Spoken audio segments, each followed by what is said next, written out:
नमस्ते बच्चों, मैं आपके लिए केमिकल काइनेटिक्स यानी रासायनिक बलगति चैप्टर में आपको ब्रीफ कर रहा था। मैं उसका सेकंड यूट्यूब वीडियो का पार्ट लेकर आया हूँ। पिछली क्लास में हम लोग रेट ऑफ रिएक्शन निकाल रहे थे। जैसे मान लीजिए 2NO plus O2 gives 2NO2। मान लीजिए इसका रेट ऑफ रिएक्शन निकालना है।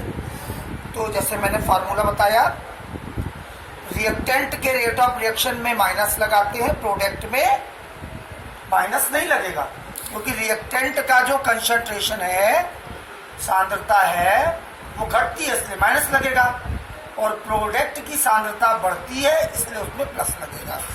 जैसे मैं आपको फॉर एग्जांपल के लिए देता हूँ, तो यहाँ जैसे आप कर रहे थे, आपने ये रिएक्शन देखी थी ऊपर, पिछली रिएक्शंस मैंने आपको दिखाई थी, देख रहे थे, तो ऐसे यहाँ भी करेंगे। शुरुआत में नंबर है, पहले माइनस लगाएंगे चूंकि ये रिएक्टेंट है, फिर 1/2 ये नंबर हो गया। उसके बाद डी कंसंट्रेशन, बड़े ब्रैकेट जो लगा रहे हैं इसका मतलब होता है कंसंट्रेशन, सांद्रता। इसकी जगह बड़ा ब्रैकेट ना लगा करके सी भी लिख सकते हैं, डी सी, और ए जहाँ लिखा है, ऐसे जैसे यहाँ NO है तो यहाँ पर आप सीधे NO लिख देंगे, ठीक है, अपॉन dt हो गया बराबर। फिर ये O2 है, इस पर भी माइनस लगेगा क्योंकि ये आपका रिएक्टेंट है। डी बड़ा ब्रैकेट चाहे लगा दीजिए और चाहे सी लिख दीजिए, O2। अब आपने कहा यहाँ 1 करके नहीं लिखा क्योंकि O के पहले कोई नंबर नहीं है, अपॉन dt। अब NO2 प्रोडक्ट है, देखिए उसके पहले NO2 के पहले 2 लिखा हुआ है, तो उसको 1/2 यहाँ प्लस रहेगा क्योंकि ये आपका जो है प्रोडक्ट है। तो डी NO2 अपॉन dt। समझ गए होंगे आप मेरी बात को। अब हम लोग बात करेंगे अभिक्रिया के वेग को प्रभावित करने वाले कारकों की। तो मैं सबसे पहले बता दूं, अभिक्रिया के वेग को प्रभावित करने वाले कारक कौन कौन से हैं। एक तो सांद्रता है, रिएक्टेंट मॉलिक्यूल्स की सांद्रता, अभिकारक अणुओं की सांद्रता यानी कंसंट्रेशन ऑफ रिएक्टेंट मॉलिक्यूल्स। मैं आपको बता देना चाहता हूं, जैसे जैसे रिएक्टेंट मॉलिक्यूल्स की सांद्रता बढ़ेगी यानी कंसंट्रेशन ऑफ रिएक्टेंट मॉलिक्यूल्स बढ़ाने पर अभिक्रिया का वेग भी बढ़ता है, ठीक है। अभिक्रिया का वेग भी बढ़ता है। क्यों बढ़ता है? क्योंकि अणुओं के मध्य जो कोलिजन्स होती है, टक्करें होती है, वो बढ़ जाती है। सेम टू सेम यही बात टेम्परेचर पर भी लागू होती है कि जैसे जैसे ताप बढ़ाएंगे, जो प्रभावी टक्करें हैं अणुओं की, इफेक्टिव कोलिजन्स, अभी आपको कोलिजन्स थ्योरी भी मैं बताऊंगा, तो ताप बढ़ाने पर अभिकारक अणुओं की टक्करें बढ़ती हैं और अभिकारक अणुओं की टक्करें की संख्या बढ़ने से जो रेट ऑफ रिएक्शन है वो भी बढ़ता है। ताप बढ़ाने पर रेट ऑफ रिएक्शन बढ़ता है। उत्प्रेरक की उपस्थिति में भी अभिक्रिया का वेग यानी रेट ऑफ रिएक्शन बढ़ जाता है, ठीक है। प्रकाश की उपस्थिति में भी रेट ऑफ रिएक्शन बढ़ जाता है, और रिएक्टेंट का सरफेस का एरिया यानी अभिकारकों के पृष्ठ का क्षेत्रफल बढ़ाने पर भी अभिक्रिया का वेग बढ़ता है। तो आप ये देख रहे हैं, अभिकारक अणुओं की सांद्रता, कंसंट्रेशन ऑफ रिएक्टेंट मॉलिक्यूल्स बढ़ाने पर अभिक्रिया का वेग बढ़ता है, टेम्परेचर बढ़ाने पर भी बढ़ता है, कैटलिस्ट की प्रेजेंस में भी बढ़ता है, प्रकाश की प्रेजेंस में भी बढ़ता है, लाइट की प्रेजेंस में, और अभिकारकों का पृष्ठ क्षेत्रफल यानी सरफेस एरिया ऑफ रिएक्टेंट बढ़ाने पर भी बढ़ता है। क्यों बढ़ता है? जितना ज्यादा अभिकारक का क्षेत्रफल होगा, एब्जॉर्प्शन आप पहले पढ़ चुके हैं, अधिशोषण उतना ज्यादा होगा, और अधिशोषण जितना ज्यादा होगा रेट ऑफ रिएक्शन बढ़ेगी। अब बात आती है अभिक्रिया के वेग का मात्रक, unit of rate of reaction. तो इसका मात्रक होता है मोल लीटर की पावर -1 सेकेंड की पावर -1। हम लोग एक शब्द बार बार यूज कर रहे हैं, कंसंट्रेशन यानी सांद्रता। सांद्रता बराबर होता है N/V यानी नंबर ऑफ मोल्स बटे वॉल्यूम, मोलों की संख्या बटे आयतन। आप इस सामने देख रहे हैं अभिक्रिया का वेग नियम है। अभिक्रिया का वेग नियम क्या होता है? रेट यानी अभिक्रिया का दर। ध्यान से देखिएगा, मैं आपको अभिक्रिया का वेग नियम बता रहा हूं। According to rate law of reaction, अभिक्रिया का वेग नियम क्या होता है? दर, रेट R बराबर वेग स्थिरांक वेलोसिटी कांस्टेंट के, या रेट कांस्टेंट भी बोलते हैं। वेग स्थिरांक को चाहे वेलोसिटी कांस्टेंट कहे चाहे रेट कांस्टेंट कहे, बात एक ही है, के गुणे अभिकार की सांद्रता, concentration of reactant, concentration of reactant. और इसके ऊपर ये जो N लगा है ये होता है ऑर्डर ऑफ रिएक्शन, अभिक्रिया की कोटि, जो कि आप आगे पढ़ेंगे।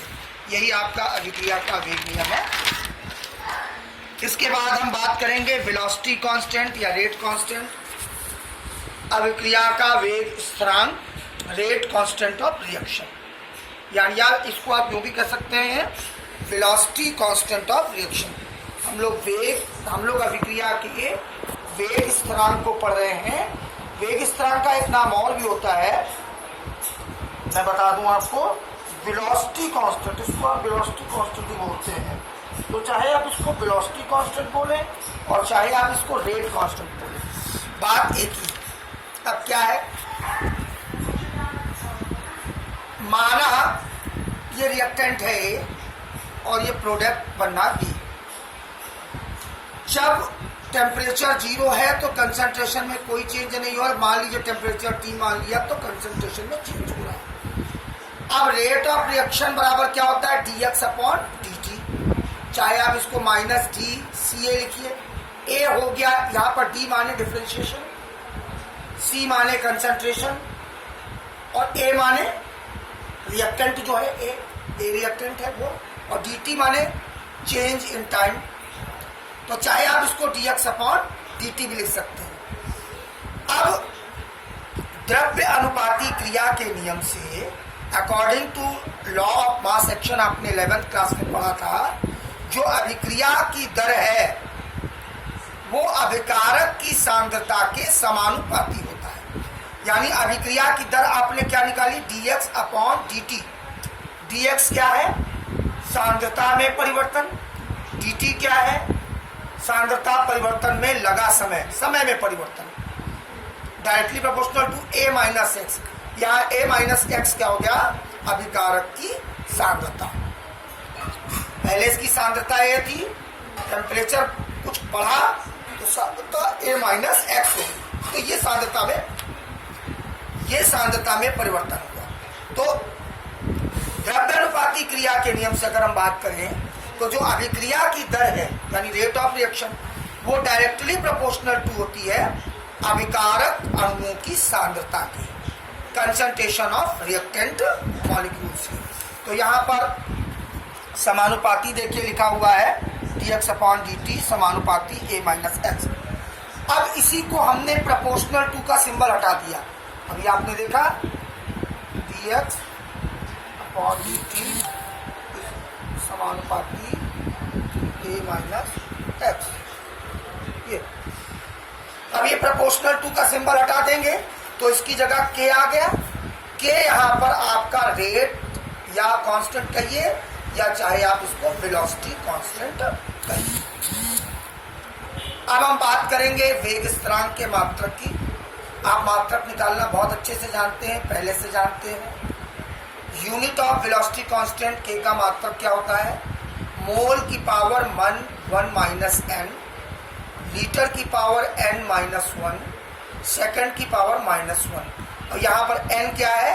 अभिक्रिया की कोटि, ऑर्डर ऑफ रिएक्शन। अभिक्रिया की कोटि यानी ऑर्डर ऑफ रिएक्शन।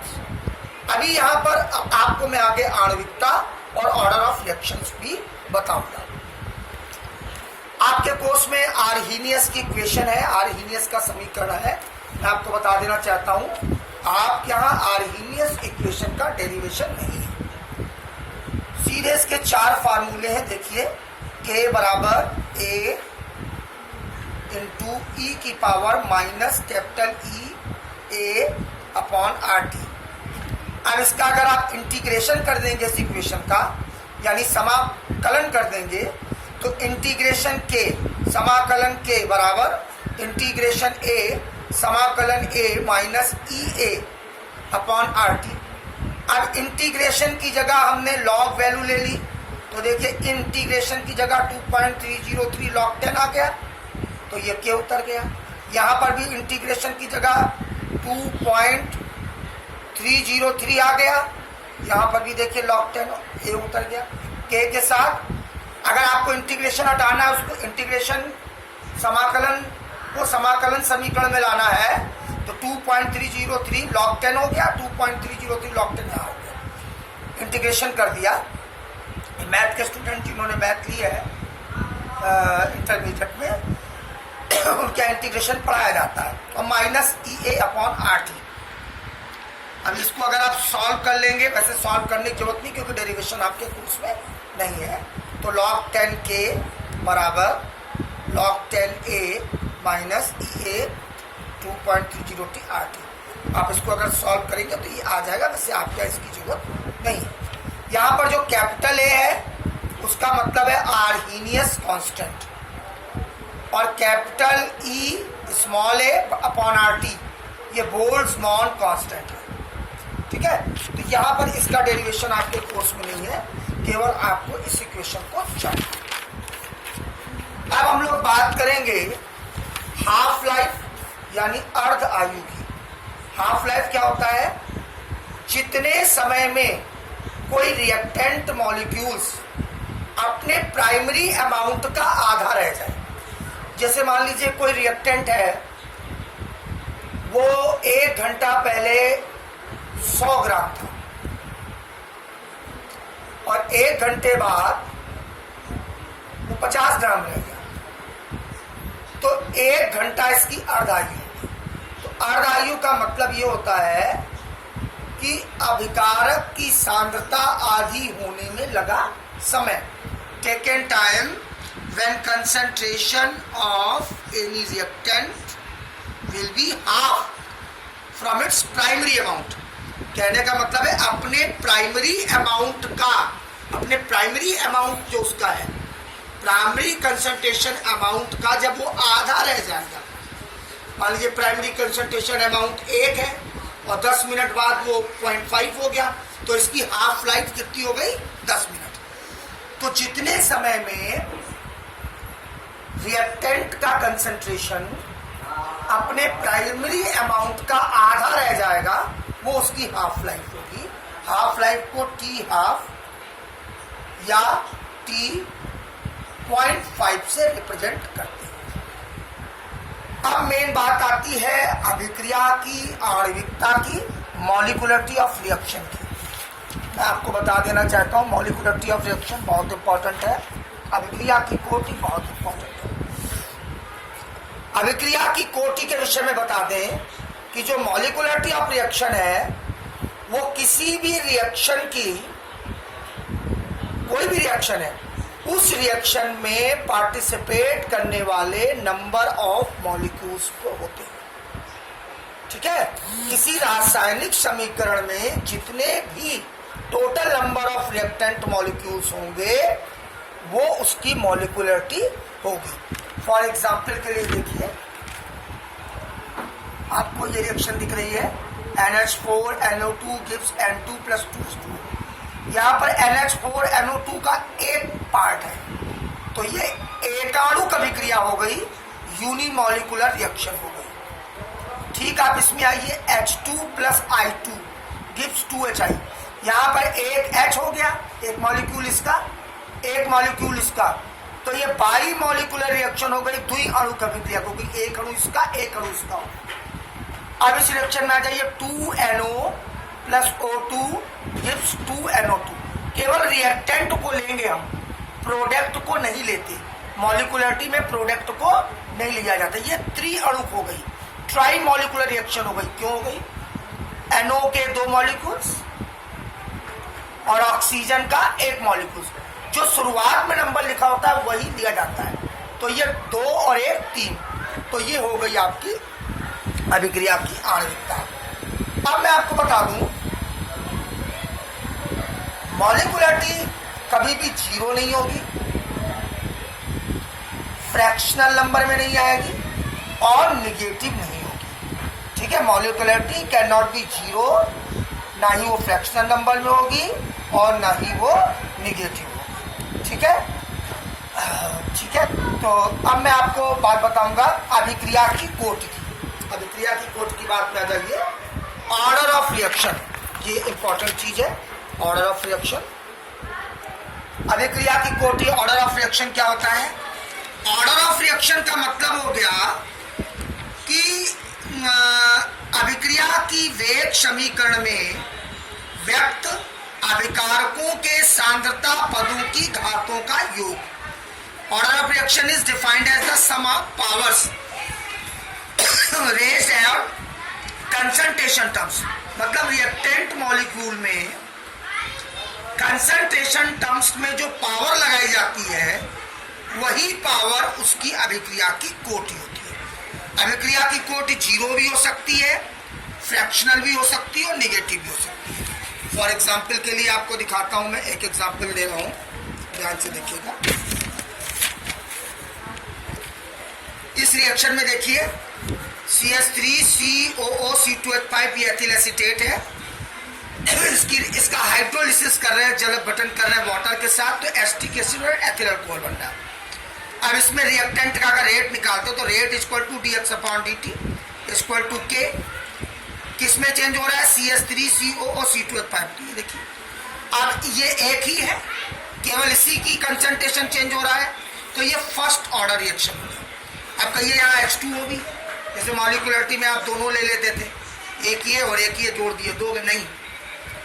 H2O का अभिक्रिया के रेट पर कोई प्रभाव नहीं पड़ेगा। H2O की सांद्रता का रेट ऑफ रिएक्शन पर कोई इफेक्ट नहीं पड़ता। Concentration of H2O not affected rate of reaction. अब हम अगर इसी बात को कुछ इस तरीके से आपको समझाने की कोशिश करें कि आप और एग्जाम्पल देखिए, जैसे ये रिएक्शन देखिएगा, ये एग्जाम्पल देखिएगा, ये सुक्रोज है, ये वाटर है, ये ग्लूकोज और फ्रक्टोज बनना है। रेट dx/dt, ये सुक्रोज को ही लेना ना, C12H22O11। अब इसकी कोटि 1 होगी। क्यों? क्योंकि यहाँ पर केवल सुक्रोज का ही कंसंट्रेशन चेंज हो रहा है, वाटर का कोई कंसंट्रेशन पर इफेक्ट नहीं है। लेकिन इसकी मॉलिकुलरिटी 2 होगी। क्यों? एक इसका मॉलिक्यूल और एक इसका मॉलिक्यूल, तो आणविकता 2, कोटि 1। तो यहाँ पर मैं लिख भी दे रहा हूँ, देखिए गौर से, ठीक है, ये कोटि होगी, ये ऑर्डर हो गया, ठीक, और ये मॉलिकुलरिटी होगी। अब दूसरे में देखिए, ये देखिए CH3CO का होल्टाइजो प्लस 2NOH। अब इसमें भी आप देखिए, जब रेट इक्वल टू dx/dt लिया, एक तो इसको लिया, एक तो इसको लिया, दूसरा NOH को लिया। लेकिन NOH का कोई प्रभाव नहीं पड़ता, केवल ये एक ही है कि उसकी कोटि 1 हो गई, लेकिन इसकी आणविकता 3 होगी, क्योंकि 2 ये और 1 ये।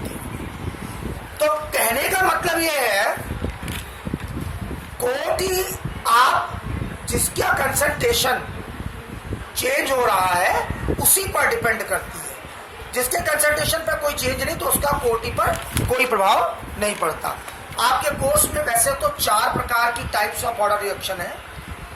शून्य कोटि की अभिक्रिया, 0 ऑर्डर रिएक्शन, प्रथम कोटि की अभिक्रिया, फर्स्ट ऑर्डर रिएक्शन, सेकंड कोटि की अभिक्रिया, सेकंड ऑर्डर रिएक्शन, और थर्ड कोटि यानी तृतीय कोटि की अभिक्रिया, थर्ड ऑर्डर रिएक्शन। लेकिन आपके कोर्स में शून्य कोटि की अभिक्रिया, 0 ऑर्डर रिएक्शन, प्रथम कोटि की अभिक्रिया, फर्स्ट ऑर्डर रिएक्शन ही केवल आपके कोर्स में है। अब मैं चारों की अगर बात कर दूं, ऐसा रिएक्शन ऐसी अभिक्रिया जिसमें रेट ऑफ रिएक्शन रिएक्टेंट के कंसंट्रेशन पर ना डिपेंड करे, तो वो जीरो ऑर्डर रिएक्शन हो गया। अगर rate of reaction directly proportional to हो रिएक्टेंट के कंसंट्रेशन की 1 पावर के, तो फर्स्ट ऑर्डर का। अगर रिएक्टेंट कंसंट्रेशन की पावर 2 है तो सेकंड ऑर्डर की है, 3 है तो वो थर्ड ऑर्डर की। लेकिन आपके यहां शून्य कोटि की अभिक्रिया और प्रथम कोटि की अभिक्रिया ही आपको पढ़नी है। अब बच्चों मैं आपको बता देता हूं कि आपको मेरा केमिकल काइनेटिक्स का YouTube वीडियो कैसा लगा। लाइक और सब्सक्राइब जरूर करिएगा, अपने कमेंट्स जरूर भेजिएगा, अपने सुझाव जरूर भेजिएगा ताकि मैं इसमें और सुधार कर सकूं। अगले YouTube वीडियो में मैं अभिक्रिया की कोटि का लास्ट सेक्शन आपके सामने लेकर प्रस्तुत करूंगा। Thank you very much.